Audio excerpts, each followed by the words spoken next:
Yun, guys. Ito. Ay, napakaganda ng panahon ngayon. Napakaganda ng panahon, guys. Tignan nyo, ha? Tignan nyo. Yan, oh.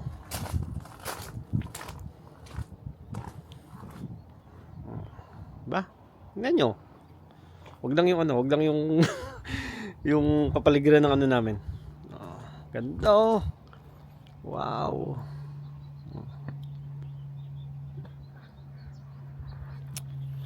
So, yun. Off natin ngayon, guys. At syempre, hindi natin palalagpasin na tayo ay kasi nung mga nakaraan pa, guys,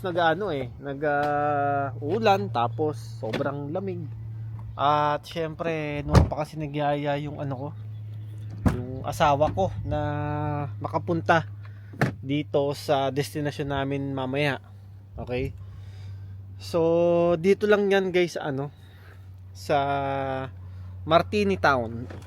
Yan. Sa Martini Town yan. Actually, napuntahan namin to last year, guys. Dito lang yan sa may dito lang yan sa may Langley. Okay? Kung naalala nyo, kasama natin noon sila Nick, sila Leia, sila Ate Kat, sila Kuya G. So tayo magkakasama noon last year. Kasi talagang nag-open yun, guys, kapag papasok ang Pasko. Kasi itong Martini Town na to, itong Merry and Bright Martini Town to, yan. Ano siya, guys? Isa siyang lugar kung saan yun. May kita mo doon yung Christmas decoration ng isang town. Hindi naman siya kalakihan, pero maganda. Maraming kang makikita doon. May event. Ewan ko kung nasubaybayan nyo, guys, yung vlog natin nung nakaraan. Last year pa nga yun, no? So, maganda doon, maganda. Kaya mamaya, yan ang pupuntahan natin. Okay? Tapos,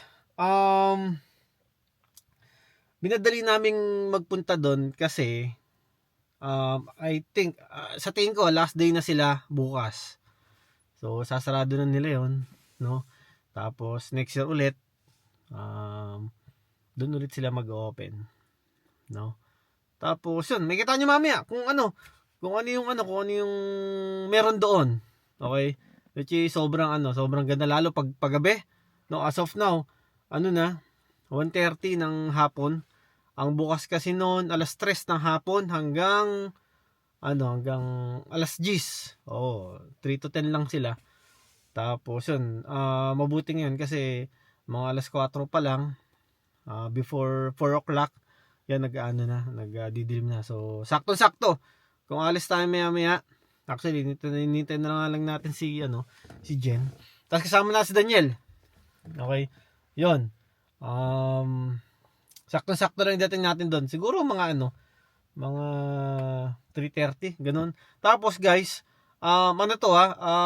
kung gusto nyong sa mga taga rito sa BC yan, kung gusto nyong magpunta doon, huwag nyo nang palagpasin kasi bukas magsasarado na yata sila. Tapos kailangan nyo magpa-appointment muna.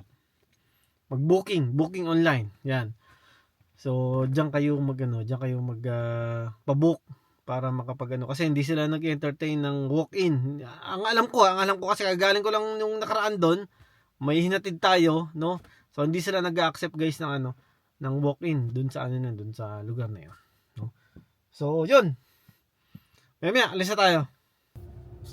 Guys, grabe, tagal nila. Tinawagan ko si Daniel. Nakatulog, no? Ay, asawa ko.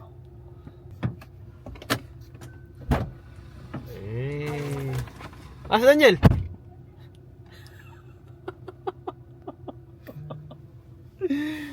Nakatulog si Daniel kasi medyo ang usapan kasi namin alauna hanggang 1:30, no? Ayan, oras na, alas 2 na, no?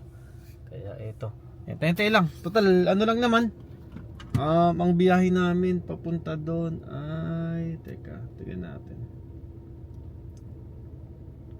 41 minutes lang magbula rito. So, malapit-lapit lang, no?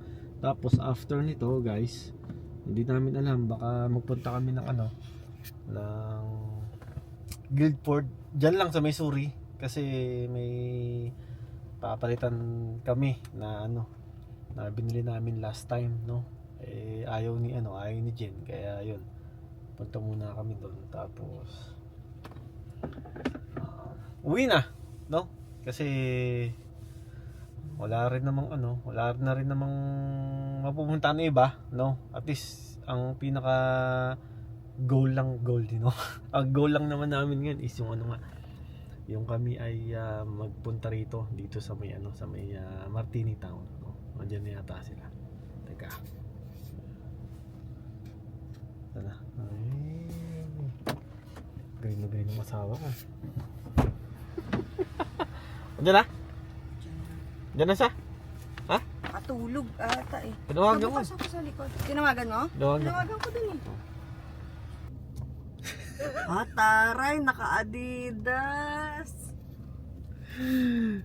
Daniel eh. Naantay niya pala si Lilo. Oo. So kala ni Daniel kasama namin si Lilo, no? Hindi. Masyadong malamig sa guys, sa Martini Town. Kami nga, tingnan, ako naka-3 layer ako. Ikaw, naka-ilang layer ka? Isa lang. Isa? Isa lang daw yung yung asawa ko. Naka-3 layer. Kaya medyo Isa lang. At malamig diyan sa may Martini Town, no.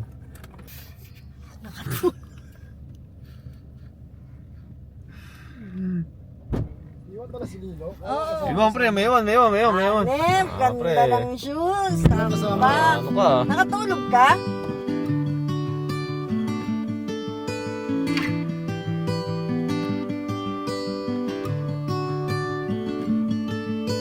The light is fading fast. From this old town we gotta go. Our bags are packed, so what we waiting for?